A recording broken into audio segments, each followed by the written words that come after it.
a brand new life. Happy Easter. That is really what we have been talking about. For the last month, I have been speaking to this idea of releasing and letting go and renewal. And that is so much about what this season is about. Today is Easter. It's a celebratory occasion to look at our own personal spiritual evolution as well as the spiritual evolution of Jesus, who is that representation of the promise for our humanity. As we look at the life of Jesus, we see a powerful example of a path less traveled. I've spoken earlier about how he was a revolutionary, how he went against the grain of the very religion into which he was born. He went against the political times, but he was more than just a revolutionary example of religion and politics. He was an example of how we can lift up our consciousness. And he reminds us that the consciousness of God, the consciousness of Jesus, is also our consciousness. We've been talking about finding that highest idea for our life. And Jesus said, "Don't misunderstand why I have come. I did not come to abolish the laws of Moses or the writing of the prophets. No, rather I came to accomplish their purpose." What is our purpose? What was Jesus's purpose? That which was revealed by Jesus was an evolutionary leap into the full force of love and the revelation of oneness for all of humanity. This is our same goal, to leap into the full force of love and to grasp and to know our oneness with the divine. Because this truth enables us to clearly see our own soul's eternality. This same insight brings us into a full awareness of the state of consciousness, which is heaven. That full state of awareness, which is eternal and ever expressing and ever expanding. Ernest Holmes believed that Jesus was one of the most highly developed spiritual masters that the world has ever known. And according to Ernest Holmes, Jesus was one of the most powerful teachers. And one of his insights was that God and humanity are one. And this is important news for us to remember. I think we know it, but do we truly know it, right? Do we feel it? Do we embody it?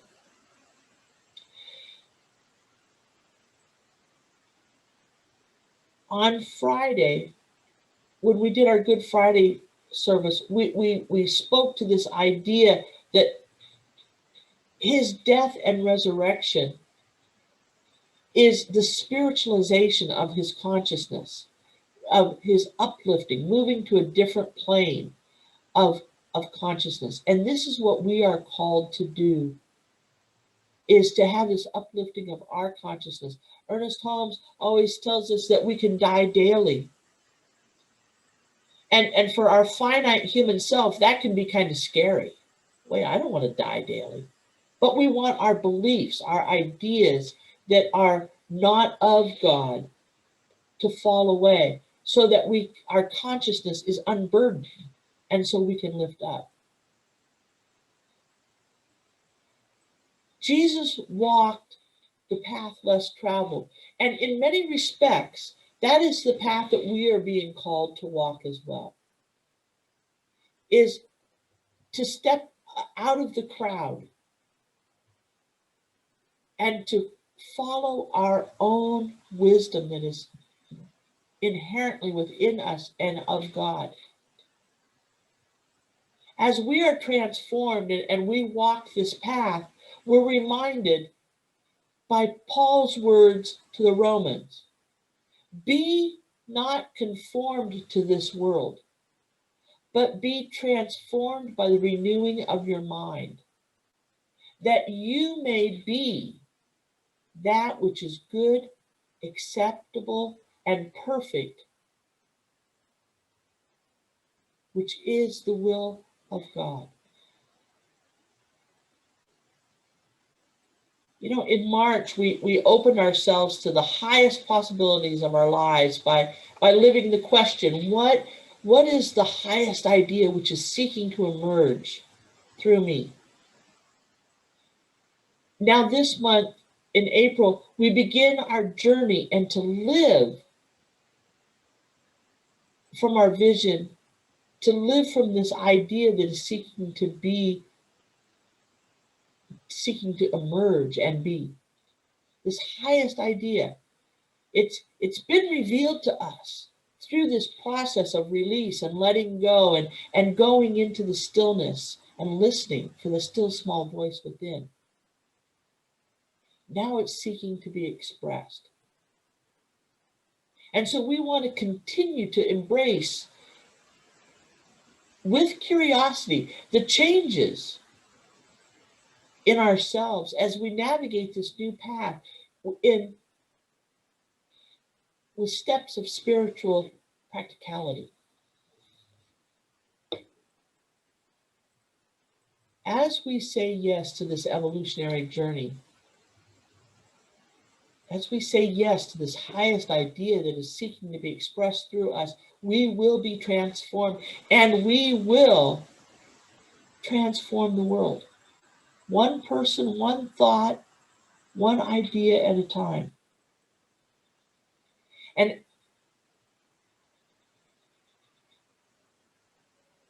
as we step forward with faith, this vision of our highest self will continue to unfold. And with faith, as we move along this path, each step is revealed to us.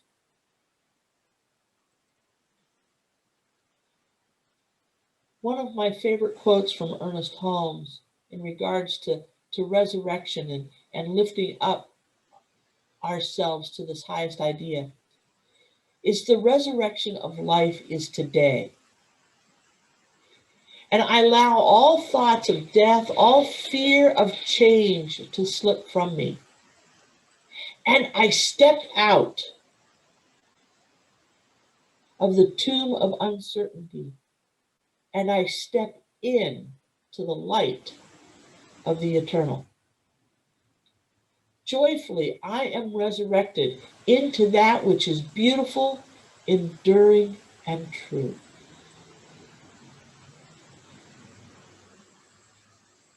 What is our spiritual teaching for today?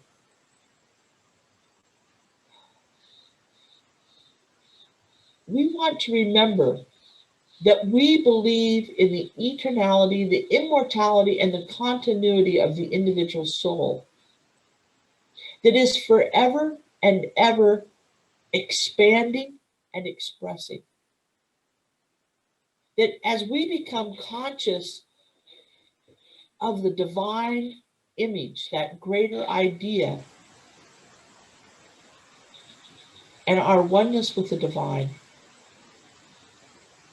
life just keeps expanding. So our second principle is one idea of oneness. So we have to take some first steps. So as we move forward along our new path, there's a couple of things that we want to remember. You know, when you walk down a trail, sometimes you have an interpretive trail. You have little signposts along the way that kind of say, pause here and, look at this tree, or pause here and look at this piece of artwork. So as we move along the path of life, we have a couple of signposts that we want to stop at. The first signpost is self-forgiveness.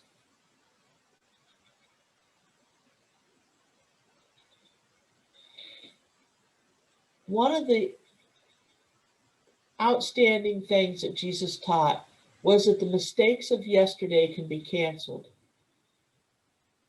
and that God's creation is always taking place. And no matter what the experience of yesterday may have been, today's experiences can be changed.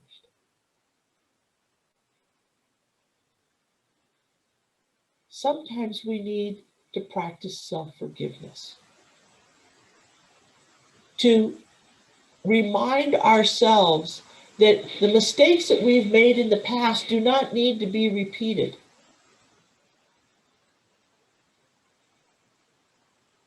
And that today's experience and tomorrow's experience can be something new. Now, of the signposts that I'm going to talk about today as we go along the way, for me personally, this is one of the hardest ones, self-forgiveness. Because I can beat myself up better than anybody else can beat me up. Well, they say elephants have a good memory, right? They never forget anything. Sometimes I feel like I have an elephant's mind. Because if I screw up, I can remember it over and over and over and can beat myself up about it. So this idea that the soul is ever expressing and ever expanding, but we can also be renewed, and we can be new people. Jesus taught this to the men who were on the other crosses with him. You know, he said, you are forgiven. You can change and be a new expression of life. Even as they were, again, dying away in their physical bodies, he offered them the idea that they could be something different. And that is the lesson to us. We can be something different, but we need to forgive ourselves. The second little sign along our path as we move to this greatest idea of our life is to remember to stay anchored in oneness.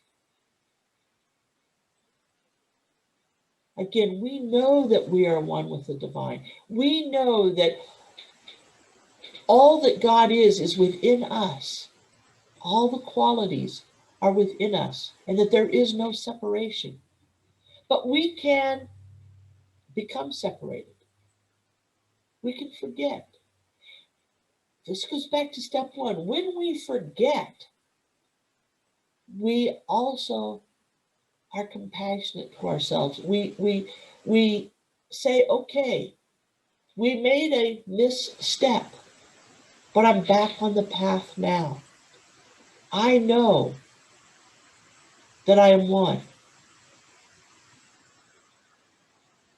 Again, Jesus teaches us, it's written in the Gospel of Thomas, that Jesus shows us that when one turns towards oneself, we go within. And that we each must go within, and we each must go on our own spiritual quest to discover who we are. And as we are on that quest, when we're in that place of meditation, when we are in that place of contemplation, when we're in that place of prayer, and we remember that we are one, this is the teaching, to discover that you are a child of God, just like Jesus. Because that Christ consciousness is within us. But sometimes we need to remember, and I like to say I need to anchor myself in it. And that's, for me, meditation is an important way for me to do that. Some people anchor themselves with prayer. Whatever your practice is, maybe your creativity your music, your artwork. Maybe that is the way that you anchor yourself back into the oneness. And you remember that you are all of the Christ consciousness, that is who we are. Ernest Holmes tells us that we must each go into the garden of our own soul and lifting up our consciousness to our divine nature, find ourselves resurrected into a new life and a new light. We go into the garden of our own soul to anchor ourselves in the oneness of the divine. The third signpost along the way basically says, keep on moving, keep going, and keep going in faith. I think most of us in this group have all been outside and done walking and hiking. And there comes a point where it's like, are we there yet? Are we there yet? Do I really have to go up that other hill?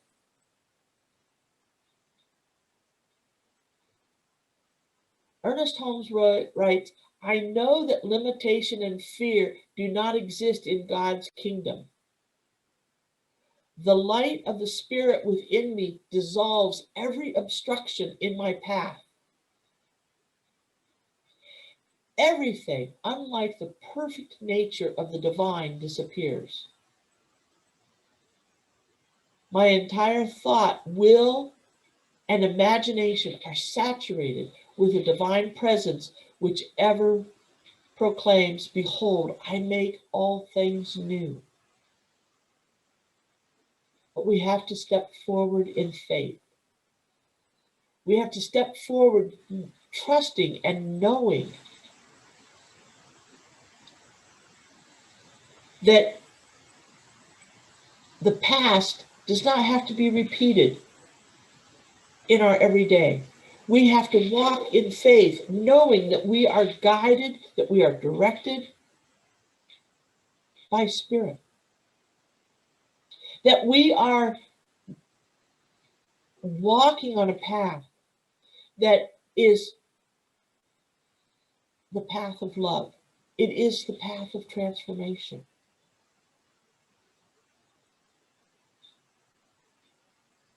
Oscar Wilde wrote that veil after veil of thin, dusty gauze is lifted, and by degrees the forms and colors of things are restored to them, and we watch the dawn remaking the world.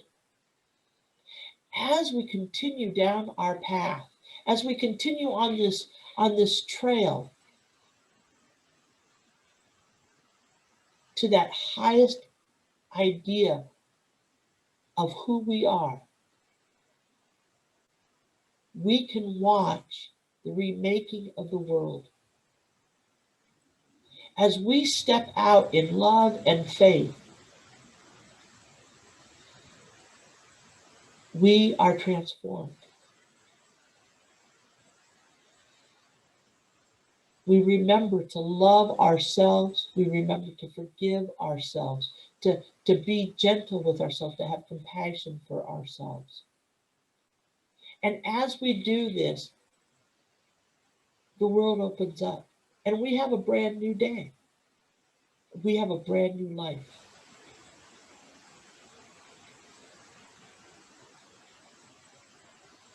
This week, I saw something, I saw a post, and I wanted to share it with you because it's another way of looking at this emerging idea and stepping out with this transformation. Yesterday, if you happen to be writing the date, yesterday, if you did it numerically, yesterday was 4-3-2-1. Now, last night at work, I wrote that date about 50 times. And every time I wrote it last night, all I kept thinking was, am I done yet? Am I done yet? I want to go home. But if we think about it as a countdown, 4, 3, 2, 1, it gives us an idea of how we can launch ourselves into this highest good. So think about today and every day as being your launch day. It's the launch day for your highest idea of life. Your mission is the project that you've postponed, the relationship that needs to be mended. Maybe it's a new way of being with your body or your family or your work. It's a new way of being the life that you've dreamed of. Today is the day to begin, right now. This is your launch time.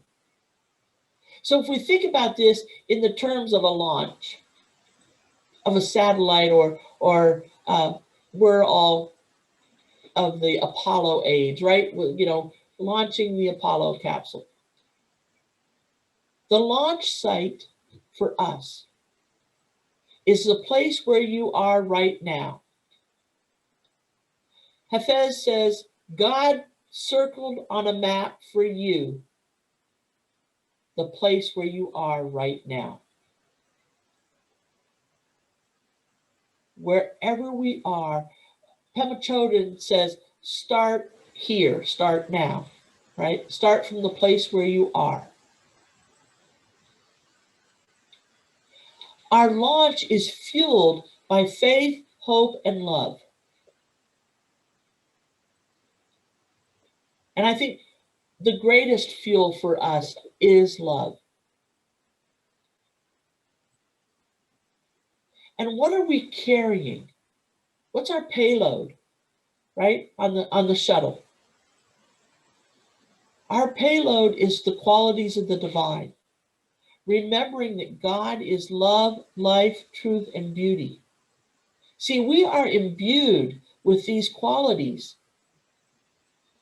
And as we move forward, as we carry forward and live forward the ideas of love and truth and beauty, we can step out, we can launch ourselves, we can walk this path with confidence, trust, enthusiasm, and joyous expectation of good.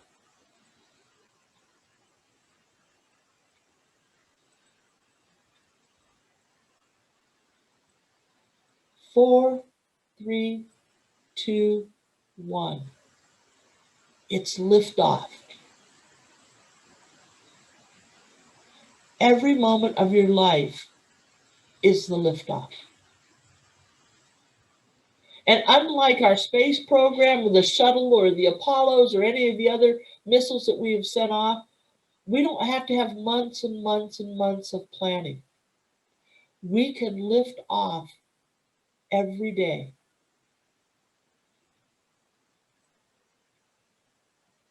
We can let go and release our mistakes of today. We can release and let go of the ideas that we're holding on to today, and we can burst out into this greater expression of ourselves. And we can do this over and over and over. And from one of the great philosophers, the great astronomers, astronauts, tells us what the destination is. Buzz Lightyear, right? You all know who Buzz Lightyear is? All right, he says, what's the destination? It's to infinity and beyond. You know, where are we going? It is infinite of our own expression of the divine.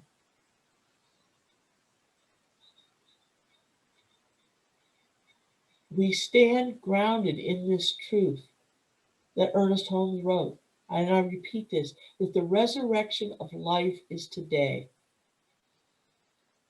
I allow all thought of death, of fear of change to slip from me, and I step out of uncertainty and into the light of the eternal day.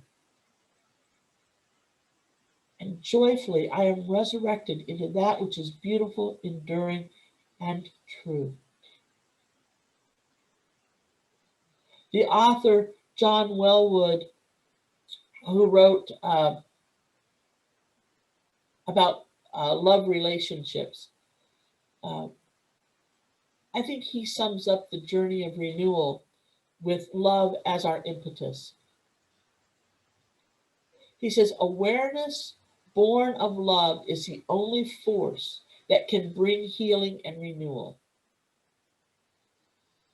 Out of our love for another person, we become more willing to let our old identities wither and fall away.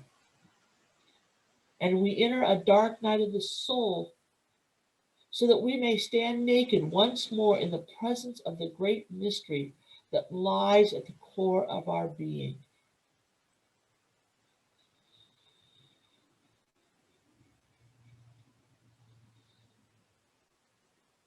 Out of the love for ourselves,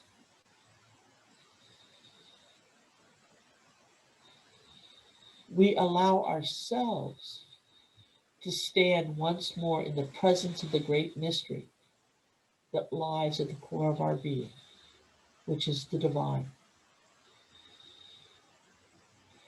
Wellwood continues, this is how love ripens us.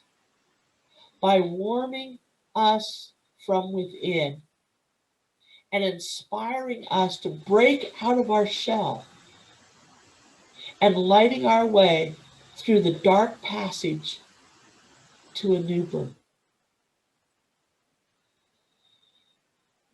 We are resurrected daily.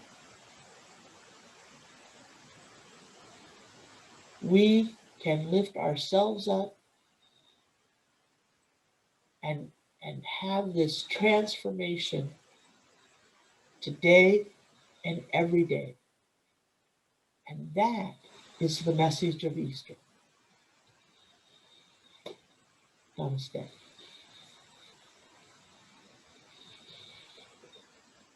Let us take this into prayer.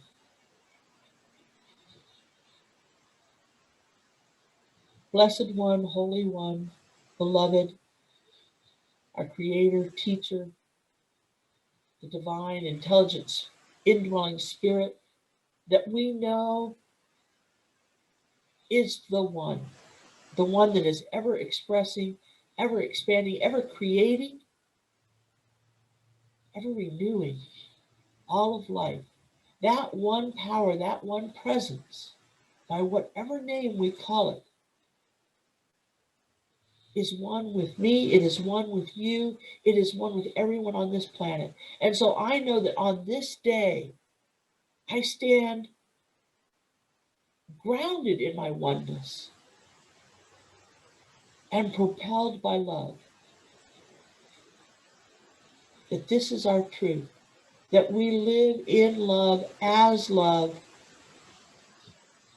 And as we do this for ourselves and for others, we are transformed.